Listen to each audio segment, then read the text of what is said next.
ar. Esta tarde, terça-feira, tarde em Passo Fundo, um pouco frio, chovendo lentamente, né? Em nome do Senhor Jesus, vamos dar continuidade no 6º vídeo, no livro de Mateus, né? Depois entremos no livro de Marcos, no próximo vídeo. Mas nesse, então, no capítulo 19 de Mateus, 1 a 10 o versículo. Então, Jesus fala a respeito do divórcio. Então, se aproximaram dele os fariseus para o tentavam apanhá-lo numa armadilha, lhe dizendo: é lícito o homem repudiar sua mulher por qualquer motivo?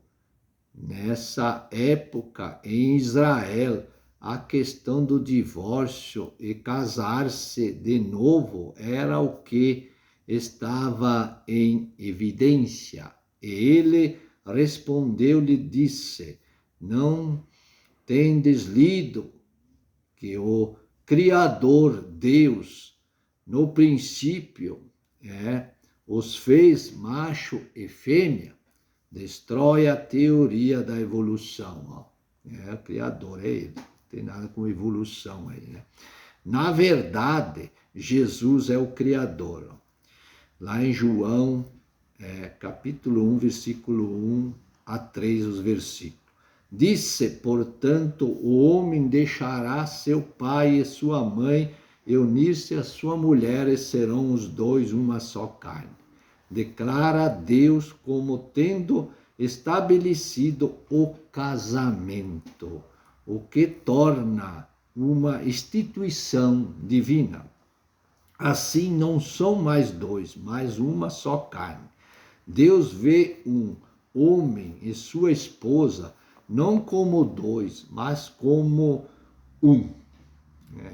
Bonito, né? Portanto, o que Deus ajuntou, não separe o homem. A vontade do Senhor deve ser procurada com respeito ao casamento. No entanto, Deus reconhece a instituição do casamento, independentemente de ele ter acontecido de acordo com a sua vontade ou não. Então lhe disseram: por que, pois, Moisés mandou da carta de divórcio repudiá-la? Lá em Deuteronômio, no capítulo 24, versículo 1 e 2. E disse-lhe ele: pela dureza do vosso coração, Moisés vos permitiu repudiar vossa mulher. Mas no princípio não foi assim. Princípio não foi assim. O divórcio não é da vontade de Deus, com respeito a um marido e uma esposa cristão. Não há motivos verdadeiros para o divórcio se ambos se comportarem biblicamente. Jamais haverá necessidade de divórcio. Eu, porém, vos digo que qualquer que repudiar sua mulher, não sendo por causa de prostituição, um estilo de vida adúltero, e se casar com outra, comete adultério. E o que se casar com a repudiada também comete adultério. Se o casamento se dissolver pelos motivos bíblicos, fornicação ou abandono, então aqui, lá 1 Coríntios 1, 7 o capítulo e 15 o versículo, Paulo falando, né? Mas se o descrente se apartar, aparta-se. Fala do abandono e de abandono pelo único propósito da causa de Cristo. Olha aí, o único propósito é aqui, pela causa de Cristo. Porque nesse caso, o irmão ou a irmã não está sujeito à servidão.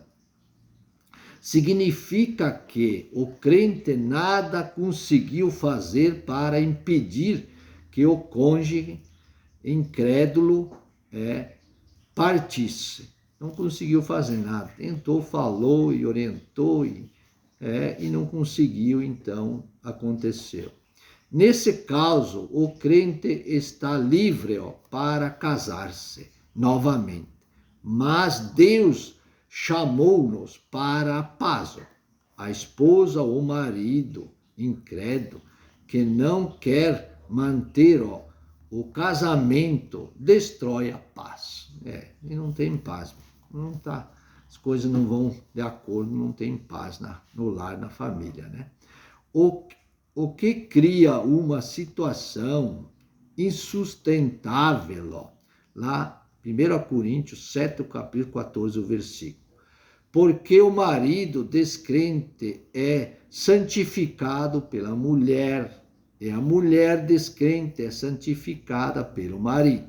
Significa que o crente, por ser uma só carne com seu cônjuge, incrédulo, não é considerado como estando vivendo num relacionamento ilegal. Santificado significa que Deus considera como sendo cristão, tanto o lar como o casamento, embora um dos cônjuges seja incrédulo.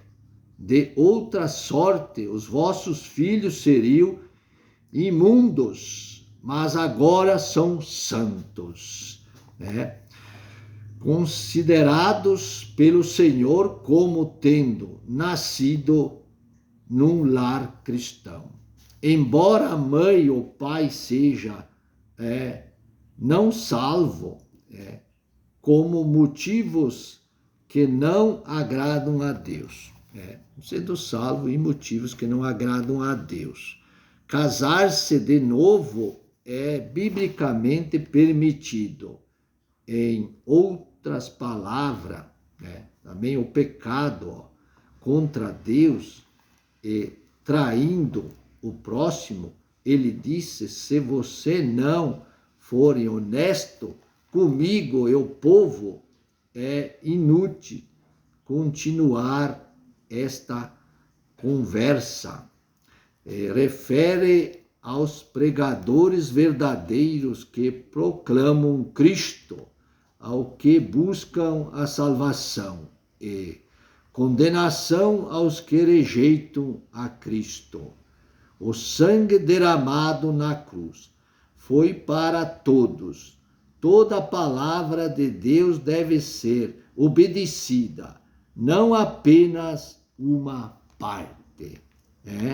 Deus recompensa a todos os homens por seus atos, sejam bons, sejam ruins. Amém? Então veja bem, ele recompensa para nós todos os atos. Nós vimos as explicações sobre o casamento, que Deus formou nós, seres humanos, para ser um com a esposa, como ele e o pai são um, e nós com a esposa também uma só carne, como está dizendo, uma só pessoa, porque ambos fazem parte do matrimônio, do casamento. E nós também, se nós pegamos a escala vindo lá de Deus, veja bem, ele colocou primeiramente, vimos assim, Deus Pai, Deus Filho e também o Espírito Santo, considerando os três um, Mas então, Deus Pai, Deus Filho, e chega até nós como o homem, o cabeça da casa, depois vem a mulher, criada para o homem. Então, tudo tem um procedimento, procedimento de acordo com a criação. E nós não podemos negar isso, e não podemos viver fora desse procedimento de Deus. E assim devemos ter o respeito um para com os outros, como Deus criou, como Deus formou. Somente aqui, como ele disse, só que não tiver algo, ou seja, por coisas que não são de acordo, que Deus colocou na sua palavra, nas suas explicações, para ter a separação. Senão é para permanecermos unidos, que, como diz, até a morte, que só Deus possa nos separar.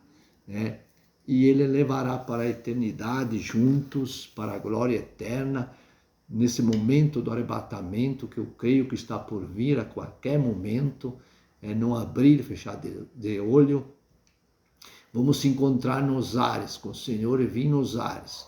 E os mortos em Cristo ressuscitarão primeiro. Depois nós, que aqui estamos vivos, seremos arrebatados ao encontro no ar com o Senhor. E lá estaremos para sempre com Ele. Essa é a palavra, esse é o Evangelho, esse é o procedimento que devemos ter na nossa vida. Que isso possa chegar nos lares, nas famílias, as pessoas que vão ouvir, assistir, ricamente possam analisar e ver que é a verdade da palavra de Deus. Que Deus possa abençoar a todos, em nome do Senhor Jesus. Amém e amém.